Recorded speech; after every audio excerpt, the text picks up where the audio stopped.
من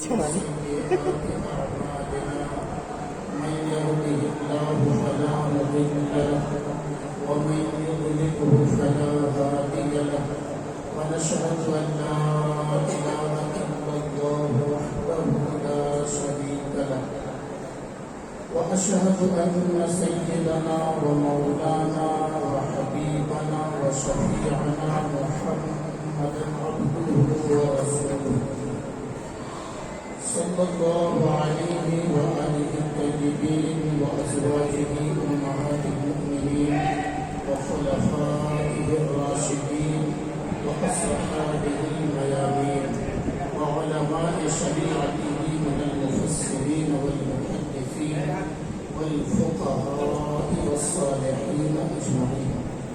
أما بعد فأعوذ بالله من الشيطان الرجيم. بسم الله الرحمن الرحيم. وإذ أخذ الله ميثاق النبيين لما آتيتكم من كتاب وحكمة ثم جاءكم رسول مصدق لما معكم لتؤمنن به ولتنصرنه قال أأقررتم وأخذتم على ذلكم إصري قالوا أقررنا قال فاشهدوا وأنا معكم من الشاهدين.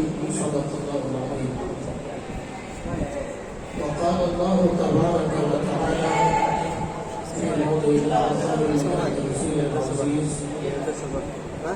وأنزل الله عليك الكتاب والحكمة وعلمك ما لم تكن تعلم وكان فضل الله عليك عظيما. صدق الله العظيم وبلغنا رسوله النبي الكريم ونحن على ذلك لمن الشاهدين والشاكرين والحمد لله رب العالمين. عزیز طلباء معقل اساتذۂ کرام، شب نور کی پربہار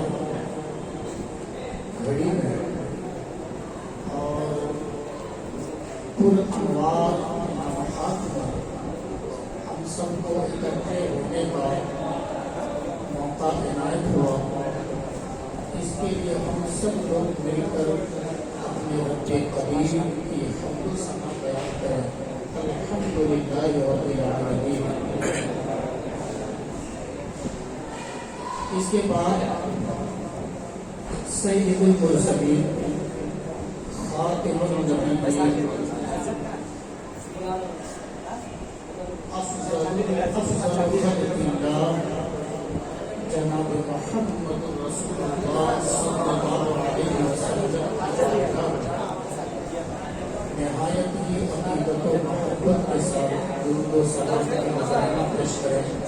پڑھیں اللہم صلی وسلم وبارک علی سیدنا وحبیبنا ومولانا محمد وآلہ وصحبہ اجمعین.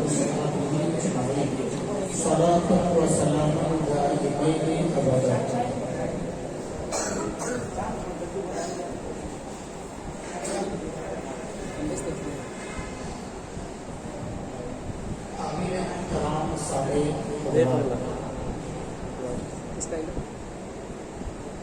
آج کی یہ شب نور سے متعارف ہے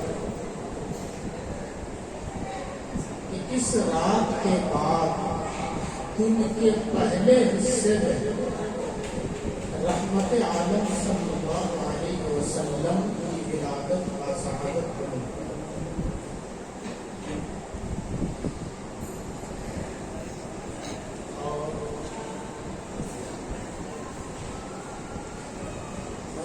مجھے یہ ارادہ کر کے آیا تھا کہ ایک گھنٹہ تک رکو دینا. اب وہ ایک گھنٹے کا وقت بھی دیا گیا تھا. ایسے ہی وقت جو ہے اس کا گیا. آپ لوگ بھی تھک گئے.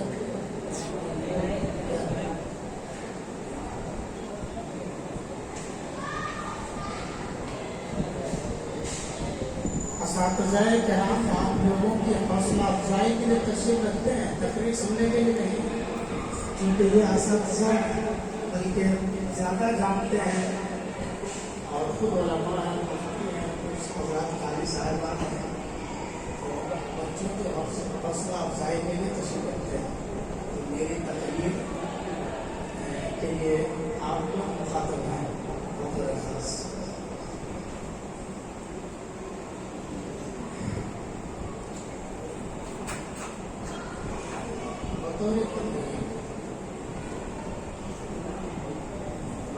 کسی چیز کی خوشخبری دو طریقے سے دی جاتی ہے، کسی چیز کی بشارت خوشخبری دو موقع پر دی جاتی ہے، دو وقت میں۔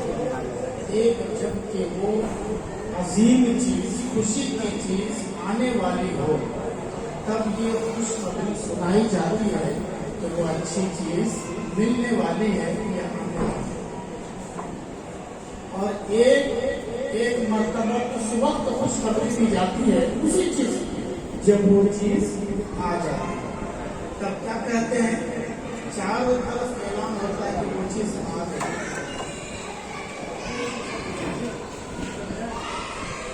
اللہ کے نبی صلی اللہ علیہ وسلم کی جب نورانی تخلیق ہوئی، بشری تخلیق تو بعد میں ہوئی، اور نبی آدم السلام بن کے تشریف لائے، تو اور عالم ارواح میں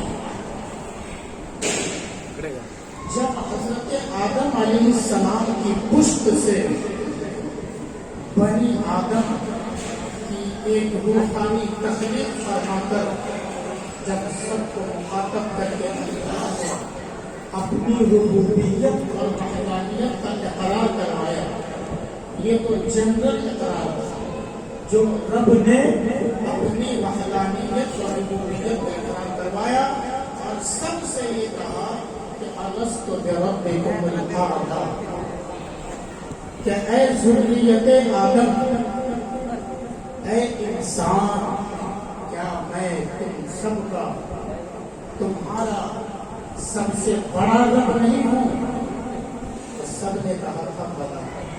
معلوم ہوا کہ شروع دنیا سے لے کر قیامت قائم ہونے تک جتنے انسان پیدا ہوں گے وہ ایک بار ضرور اللہ رب العالمین کے اقرار کیے ہوئے ہیں۔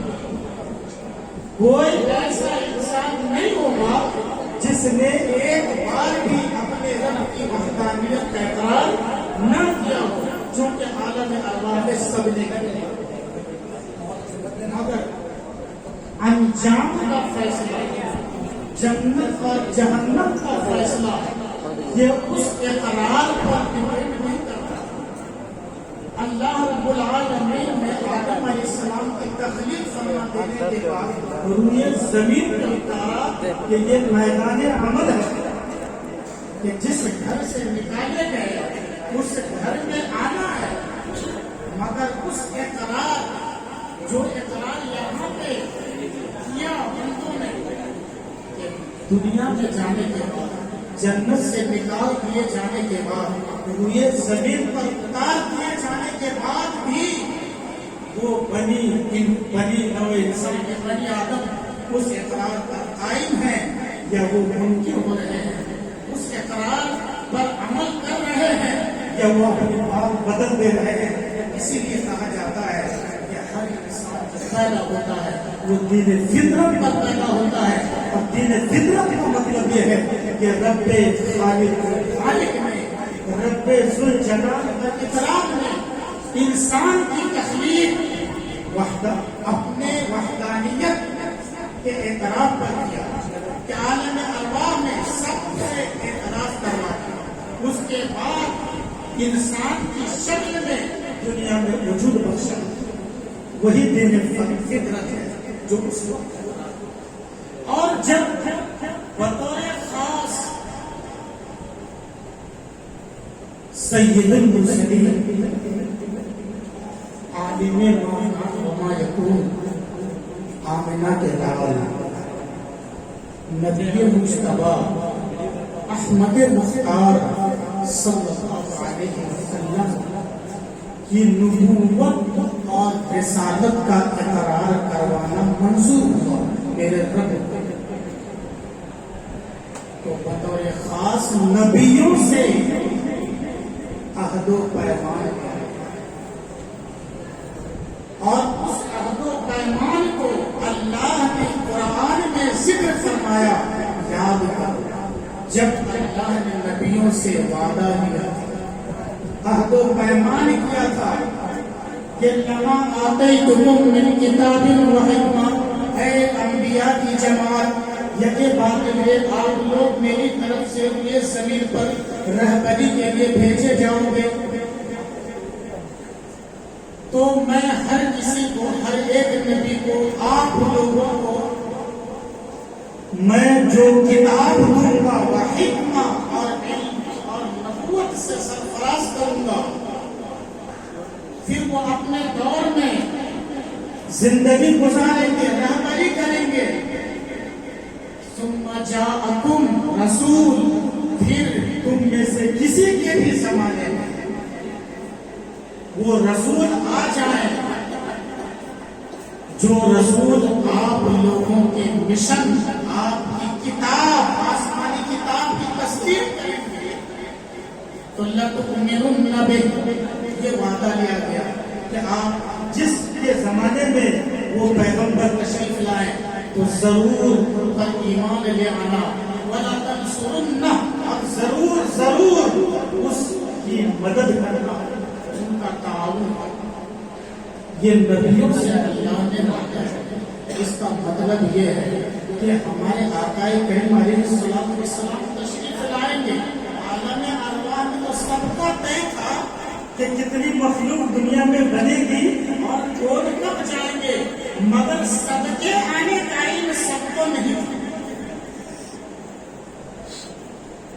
آقا کریم صلی اللہ علیہ وسلم کی آمد کے بارے میں بھی اور آدمیوں کو سب کو علم نہ تھا، مگر خاص طور پر اللہ نے اپنے برگزیدہ بندوں کی جماعت انبیاء کرام و رسولان اعظام علیہ الصلوۃ والتسلیم کو آگاہ کر دیا تھا اور یہ حکم دیا تھا کہ کسی کے زمانے میں اگر وہ آ جائیں تو رہبری ان کے بعد انہیں کی چلے گی، شریعت انہیں کی چلے گی، حکم انہیں کا چلے گا، اور انہیں کے نقش قدم پر تمہیں بھی چلنا، جس کو میں نبی بنا اور انہیں بھی چلنا جو اس نبی کی امت ہے، اور ان پر جب مشکلات آئیں گے اور کانٹے بچھائے جائیں گے دین کے راستے میں تو مدد بھی کرنا، کہ ایمان لانے کا بھی حکم دیا اور مدد کرنے کی بھی ذمہ داری دی گئی تمام۔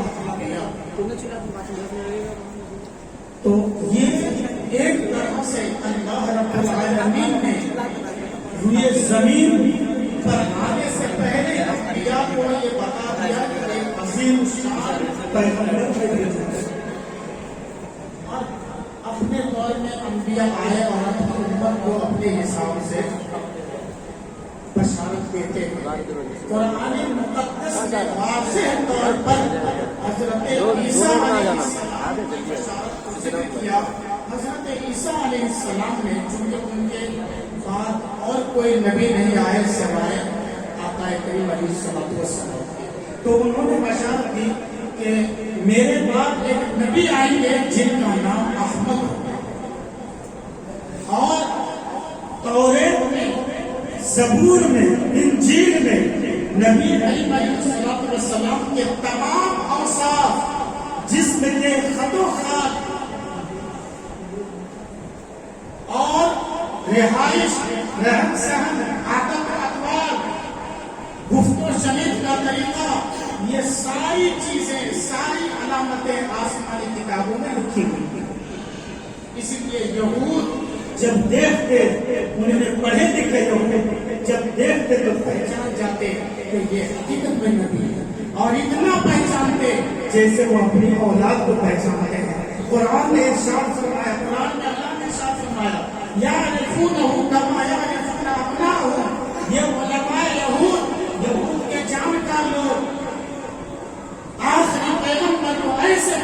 کرتے ہیں جیسے اپنی اولاد کو اپنے بیٹوں کو بیچتے ہیں۔ تو اتنے واضح انداز میں حضور کی تعریف کی گئی تھی اور حضور کے اوصاف بیان کیے گئے تھے۔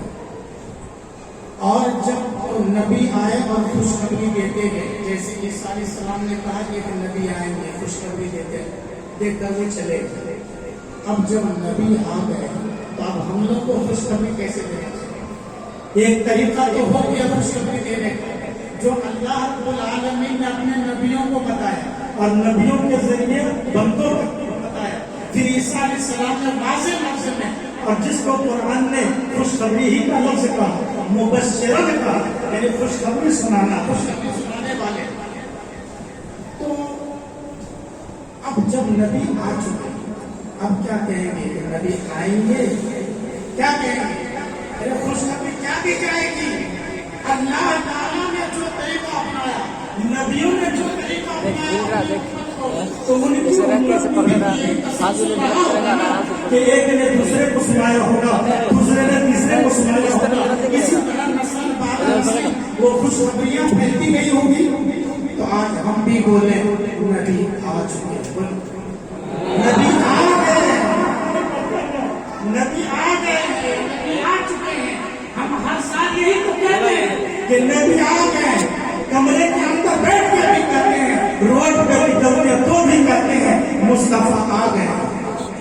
مدینہ شریف جائے تو بھی کہیں مصطفیٰ آ گئے ہیں، مکہ میں رہے تو بھی کہیں مصطفیٰ آ گئے ہیں، دیار عجم میں رہے تو بھی کہیں مصطفیٰ آ گئے ہیں۔ ہم یہی تو کہتے ہیں۔ اور حضور کیسے آئے، آنے کے بعد کیا ہوا، یہی سب کچھ بات کرتے ہیں۔ اسی کا نام کیا ہے؟ میلاد۔ اسی کا نام کیا ہے؟ میلاد ہے۔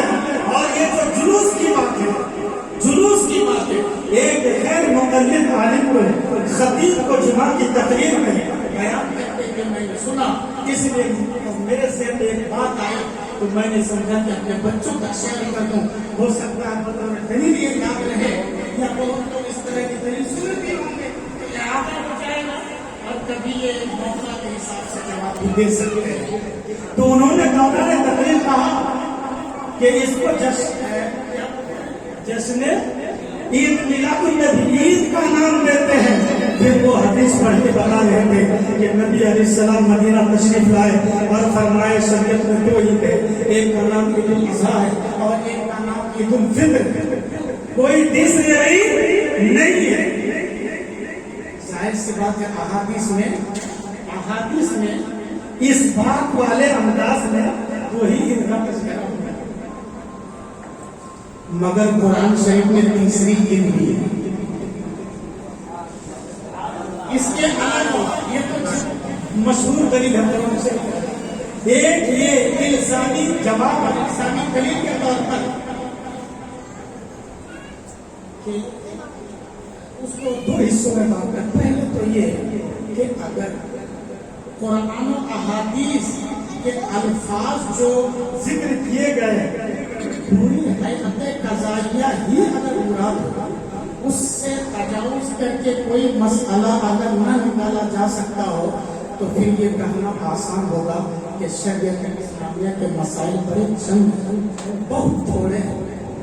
اتنے مسائل جو دین اسلام کے بنے اور فقہائے کرام نے جدوجہد کیا اور آج تک سارے مسائل کے قواعد کی روشنی میں حل ہوتے ہیں۔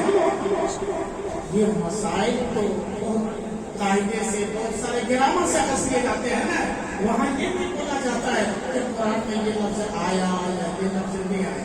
بہرحال کس طرح کی بھی بحث کریں گے تو خیر مقلد یہ کہہ کر ٹال دیتا ہے کہ یہ قیاس اور استدلال ہم نہیں مانتے، قیاس اور استدلال ہم نہیں مانتے۔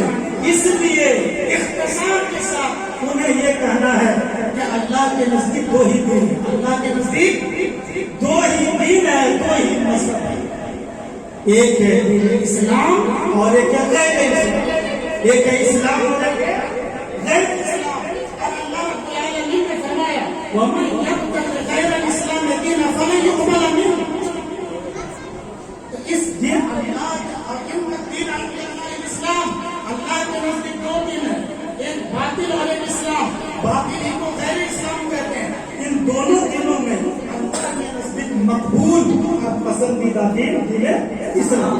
اور اس کے علاوہ جو ہے وہ سارا ادیان غیر اسلام یا باطل کے نام سے منعقد ہے. بات سمجھ میں آ رہی ہے؟ تو آپ اپنے آپ کو اہل حدیث کہلاتے ہو، مسجد کا نام اہل حدیث رکھتے ہو، پوسٹر میں اہل حدیث لکھواتے ہو، کتابوں میں اہل حدیث لکھواتے ہو، مطبع کا نام اہل حدیث رکھتے ہو. یہ ساری نسبتوں میں اہل حدیث کا نام استعمال کیا جاتا ہے. قرآن شریف میں اہل حدیث نہیں ہے، حدیث شریف میں اہل حدیث نہیں ہے، سلف صالحین میں اہل حدیث کا ذکر نہیں ہے. اگر پوری تاریخ اسلام میں اہل حدیث کا لفظ ملے تو وہ علم اور فن کے لحاظ سے محدثین کا طبقہ مراد ہوتا ہے، جنہوں نے علم حدیث پر کام کیا، جنہوں نے علم حدیث کی روایت ہے، جنہوں نے علم حدیث کی سند پر کام کیا ہے، جنہوں نے حفظ متن کیا ہے، وہ محدثین کی جماعت کہلاتی ہے. ان کو کبھی اہل الحدیث کہا جاتا ہے، کبھی اصحاب حدیث کہا جاتا ہے، کبھی محدثین کہا جاتا ہے.